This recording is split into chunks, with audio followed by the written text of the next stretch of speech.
आज के इस वीडियो में हम आपको प्रीपोजिशन करवा रहे हैं। प्रीपोजिशन के अंतर्गत ऑफ का प्रयोग करवाएंगे। ऑफ का अर्थ होता है का, के।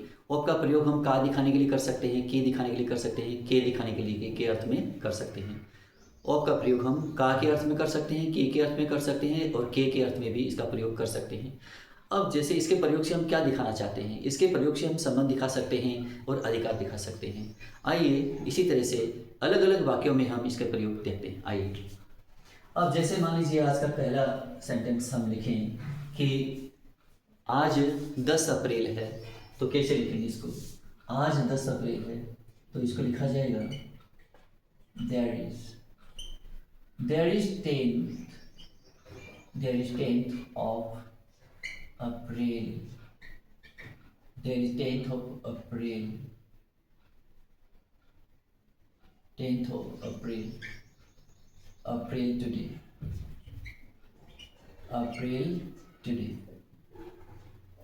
आज 10 अप्रैल है तो there is 10th of April today. आज 10 अप्रैल है, ठीक है ना? आज 10 अप्रैल है, ये लिखा गया है इस पे। तो हमें यहाँ दिनांक के और अप्रैल के महीने के बीच में क्या लिखना पड़ा? ऑफ, ठीक है ना? अब जैसे यहाँ बदलता जाएगा, जैसे मान लीजिए 10 जनवरी है आज तो there is 10th of January today, ठीक है ना? फरवरी है तो there is 10th of February today, ठीक है ना? तो यहाँ ये महीने बदलते जाएंगे, यहाँ दिनांक बदलता जाएगा। जरूरी नहीं है कि यहाँ 5 भी हो सकता है, 2 भी हो सकता है, 3 भी हो सकता है, 15 भी हो सकता है, 20 भी हो सकता है। जो दिनांक है वो दिनांक लिखिएगा और उसके बाद में अप्रैल इन महीने का जो नाम है वो कौन सा महीना है तो उस महीने को बोला जाएगा और लिखा जाएगा। तो देयर इज, वाक्य देयर से शुरू करना पड़ेगा। तो there is 10th of April today, आज 10 अप्रैल है। अगर मान लीजिए हमें लिखना है कि उसकी पत्नी ऊंचे परिवार से आती है, उसकी पत्नी ऊंचे परिवार से आती है तो his wife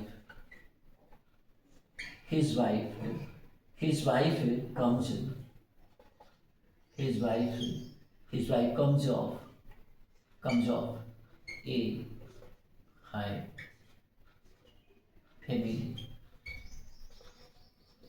family। उसकी पत्नी ऊंचे परिवार से आती है, यानी कि उसका ताल्लुक जो है ऊंचे परिवार से है, ऊंचे परिवार से वो ताल्लुक रखती है। तो his wife comes of a high family, ये होगा, ठीक है ना? जैसे मान लीजिए वह ऊंचे परिवार से आती है तो यहाँ he या she लिखना पड़ेगा। जैसे she comes of a high family, अगर व्यक्ति है तो he comes of a high family, तो लेकिन comes के साथ में of का प्रयोग करना ही पड़ेगा, ठीक है ना? तो ये of का प्रयोग है। आगे मान लीजिए तीसरा वाक्य देखिएगा। अब जैसे मान लीजिए अगर लिखना पड़े कि मुझे वास्तव में पुस्तकों का शौक है, तो मुझे वास्तव में पुस्तकों का शौक है तो आई एम रियली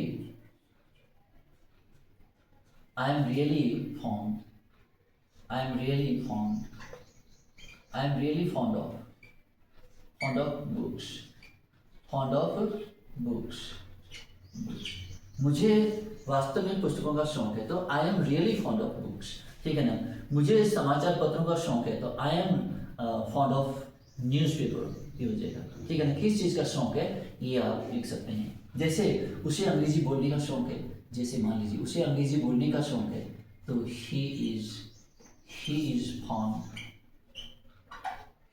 fond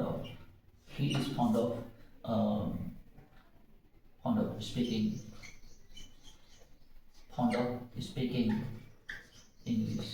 उसे अंग्रेजी बोलने का शौक है, ये हो गया, ठीक है? तो ये फॉन्ट के साथ में हमने ऑफ का यूज किया, ठीक है? अब देखिए अगला प्रयोग। जैसे मान लीजिए अगर हमें कहना पड़े कि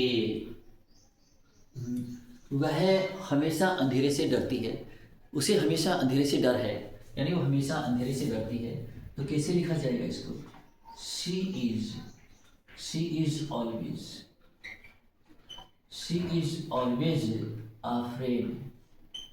always afraid of darkness। वह हमेशा अंधेरे से डरती है, ये हो गया। she is always afraid of darkness, वह हमेशा अंधेरे से डरती है। अगर लिखना पड़े वह हमेशा आपसे डरती है तो she is always afraid of you, यहाँ यू लिखा जाएगा। अगर कहना पड़े वह हमेशा भगवान से डरती है तो she is always afraid of God, वह हमेशा भगवान से डरती है। वह अपने पड़ोसी से डरती है, तो she is always afraid of her neighbour, ठीक है ना। वह हमेशा मुझसे डरती है, तो she is always afraid of me, ठीक है ना। वह हमेशा उनसे डरती है, तो she is always afraid of them, ठीक है ना।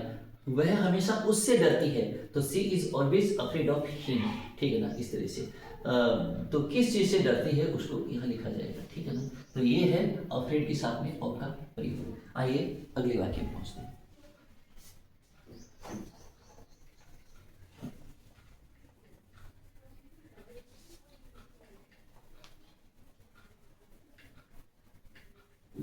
अगर लिखना पड़े कि वह बुखार के कारण कष्ट झेल रहा है या था, ठीक है ना। वह बुखार के कारण कष्ट झेल रहा था, तो कैसे लिखा जाएगा? इसको लिखा जाएगा वह बुखार के कारण कष्ट झेल रहा था, ही सफर्ड,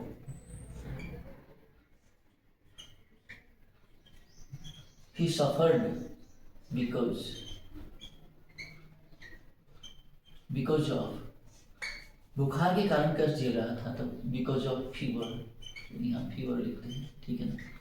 तो बुखार के कारण कष्ट झेल रहा था, ही सफर्ड बिकॉज ऑफ फीवर, वह बुखार के कारण, यानी कि बिकॉज ऑफ का मतलब होता है के कारण, वह बुखार के कारण कष्ट झेल रहा था। तो ये हमने बिकॉज के साथ में किसका प्रयोग किया? कारण बताने के लिए ऑफ का प्रयोग होता है। बिकॉज के साथ में हमेशा ऑफ ही लगता है, ये आपको ध्यान में रखना पड़ेगा। अब जैसे मान लीजिए कहना पड़े कि वह हमेशा आप पर ईर्ष्यालु है, तो कैसे लिखेंगे कि शी इज ऑलवेज ईर्ष्यालु है, तो जीलस लीजिएगा, इन्वियस भी कर सकते हैं, jealous. She is always jealous, वह हमेशा ईर्ष्यालु है आपसे, ठीक है ना। तो ऑफ यू करेगा, ठीक है ना। वह उससे हमेशा ईर्ष्यालु है, वह हमेशा उससे जलती है, तो she is always jealous of him कीजिएगा, वह हमेशा आपसे जलती है। वह हमेशा मुझसे जलती है, तो यहाँ मी लिखना पड़ेगा। वह हमेशा उनसे जलती है, तो she is always jealous of them, यहाँ देम करना पड़ेगा, ठीक है ना। वह हमेशा अपने पड़ोसियों से जलती है, तो she is always jealous of her neighbour, ठीक है ना।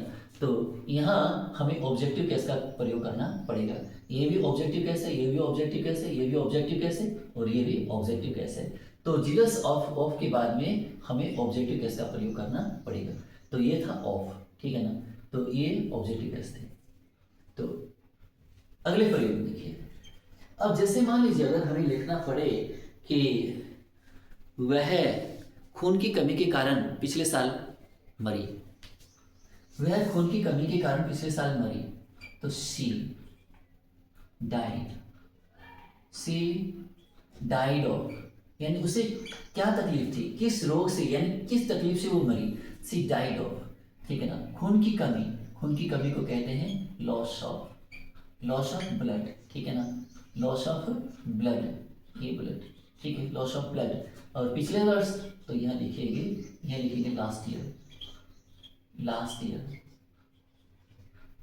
Last year.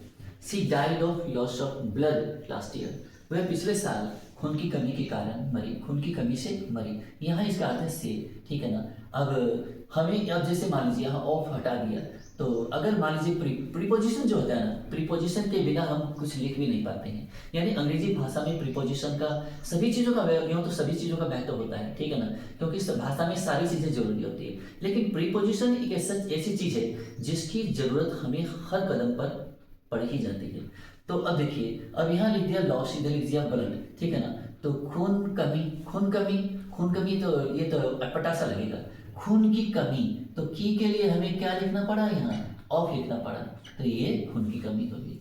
तो she died of loss of blood last year, वह पिछले साल खून की कमी के कारण मरी। अब जैसे मान लीजिए वह पिछले साल हार्ट अटैक से मरी, तो she died of heart attack last year. जैसे मान लीजिए अगर लिखना चाहते हैं तो सी डाइड अब यहाँ लिख दिया she died of heart attack, यहाँ लिखेंगे तकलीफ का नाम, ठीक है ना, ये लिख दिया हार्ट हाइपन डाल करके attack, heart attack, she died of heart attack last year, last month भी कर सकते हैं, ठीक है ना, लास्ट मंथ तो पिछले महीने, तो लास्ट मंथ कर दीजिएगा कि लास्ट मंथ हो गया, तो she died of heart attack last month, वह पिछले साल जो पिछले महीने जो है हार्ट अटैक से मरी, ठीक है ना, वह बुखार से मरी तो सी डाइड ऑफ फीवर, वह बुखार से मरी, वह कैंसर से मरी तो सी डाइड ऑफ कैंसर, ठीक है ना, वह टीबी से मरी तो सी डाइड ऑफ ट्यूबरकुलोसिस,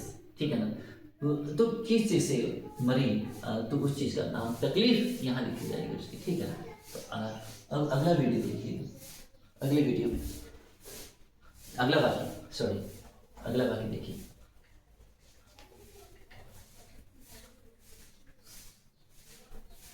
अब जैसे मान लीजिए हमें लिखना पड़े कि अगर हम ये बताना चाहते हैं कि जैसे कोई मेज़ है मान लीजिए, और मेज़ है वो लकड़ी की बनी हुई है या प्लास्टिक की बनी हुई है, तो लगभग लकड़ी की या प्लास्टिक की मेज़ें होती हैं, कुर्सियाँ होती हैं, ठीक है ना।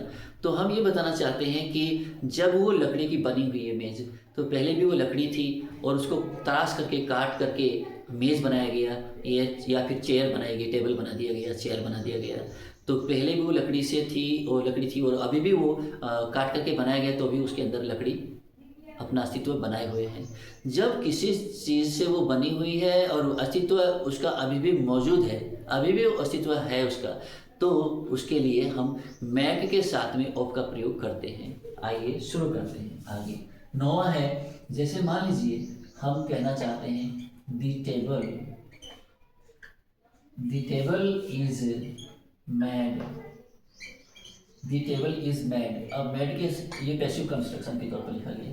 The table is mad of would, मेज लकड़ी की बनी हुई है, ठीक है ना। अगर मान लीजिए प्लास्टिक की बनी हुई है तो the table is made of plastic, तो यहाँ प्लास्टिक लिखिएगा, प्लास्टिक, तो मेज जो है वो प्लास्टिक की बनी हुई है, ठीक है ना। तो जिस चीज़ की बनी हुई है मेड के साथ में ऑफ का प्रयोग होगा, फ्रॉम नहीं लगेगा, ठीक है ना, ये आप ध्यान रखिएगा। अब जैसे मान लीजिए आगे हम लिखना चाहते हैं जैसे मुझे भारत यानी इंडिया पर गर्व है, मुझे भारत पर गर्व है, I am proud of India, मुझे भारत पर गर्व है, ठीक है ना। मुझे अपने देश पर, या मान लीजिए हमें अपने देश पर गर्व है, ये लिखना चाहते हैं तो हमें तो वी लिखना पड़ेगा, ठीक है ना। We are proud of our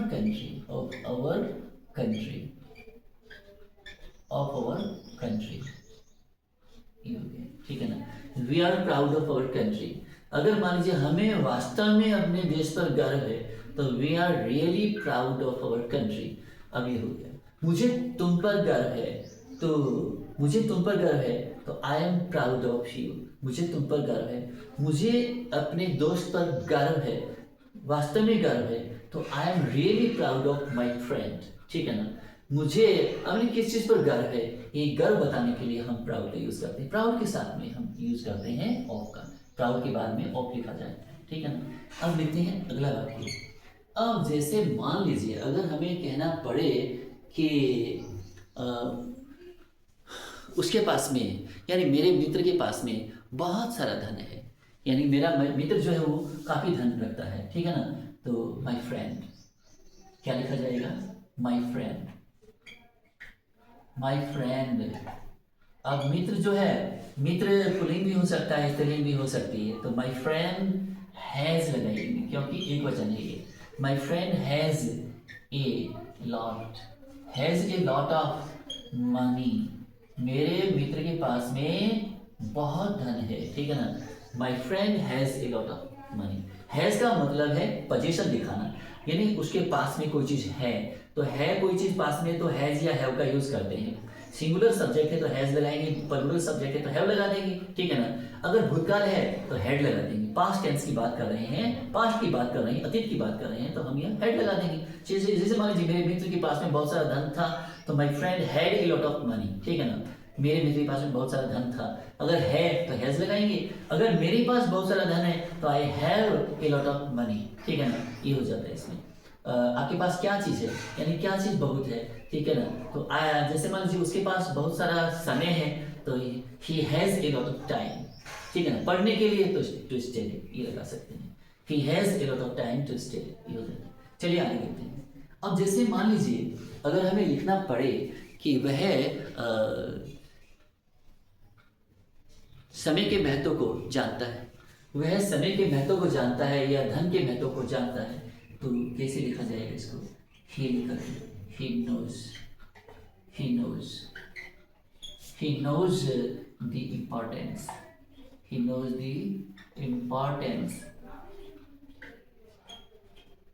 the importance of, अगर धन का महत्व जानता है तो मनी लिखिएगा यहाँ, ठीक है ना, मनी बोलना पड़ेगा।